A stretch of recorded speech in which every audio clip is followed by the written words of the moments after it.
ஐயோ அத்தை அத்தை, என் வீட்டுக்காரோட வண்டி வருது. ஐயோ, ஏன் போனவன் திருப்பி வரா? என்ன விஷயம் தெரியலையே. என்ன விஷயம் போன் பண்ணி கேட்டு பாருடா. அம்மான்னு கூட பார்க்க மாட்டேன், அடிச்சு மண்டே உடைச்சு விடுவேன். அப்புறமா மண்டைய உடைக்கலாம். இப்ப உள்ள போலாம் வாங்க. ஆமா. ஐயோ என்ன பண்றீங்க? என்ன பண்றீங்க? கேட்ட பரவாயில்ல, சமாளிக்கலாம் வாங்க. ஐயோ வேண்டாம் விடுங்க. ஐயோ வாயா. யோவா ஆமா வா. இது போடாதீங்க. என்னாச்சு? இவ்வளவு அவசரத்துல உன் பொண்டாட்டிக்கு கொடுக்கறத கேக்குதுடா. எனக்கு இல்ல, வாயை திறந்து கூடாது.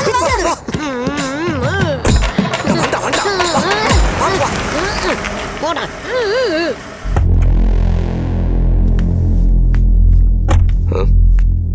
தேங்காய்லாம் உடைச்சிருக்காங்க.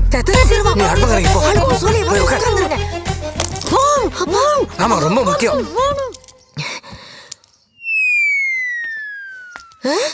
எங்கடி புடவை? இதோ சரிதா. எப்படி அந்த என்னடா காலையிலன்றான் சாயங்காலன்றான், அவன் வீட்டுக்கு போன் பண்ணிட்டு இருக்கிறான், எவனும் எடுக்க மாட்டான்.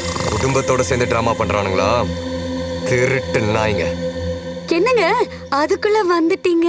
எதுக்குள்ள வந்தாங்க? வீட்டுக்குள்ள தானே வந்தாங்க. சீக்கிரமா வந்துட்டியேன்னு கேக்குறாப்பா. ஏய் வரத்துக்கு லேட் ஆகும், மதியம் வந்தா போதும்னாங்க. ஆமா, ஏண்டி நீ நைட்டி போட்டு நெக்லஸ்லாம் போட்டிருக்க? திருட்டு பயந்தான். இல்லத்த. ஆமா அது இருக்கட்டும், வெளியில என்ன தேங்காய் உடைச்சிருக்கு? மரத்துல இருந்து கீழே விழுந்து உடைஞ்சிருக்கும் போல. என்ன உரிச்சேவா விழுவுது? சொன்னேன்லடி. இந்த காலத்துல எது எப்படி விழுகுதுன்னு யாருக்கு தெரியுது? இதையெல்லாம் பாத்துக்கிட்டு தான் மத்த வேலையெல்லாம் யார் பாக்குறது?